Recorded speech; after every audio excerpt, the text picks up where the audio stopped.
All right, the goal of this question is to take our parent function right here and this graph right here and to assess where has it been moved.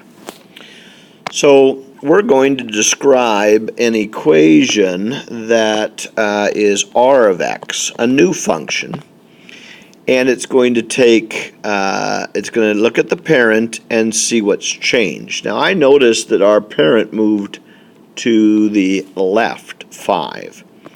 So what that would mean is that if you're going left, it's in the brackets, and it would be the opposite of what you would expect. If I'm going left, I think negative, but it's x plus 5 means left 5.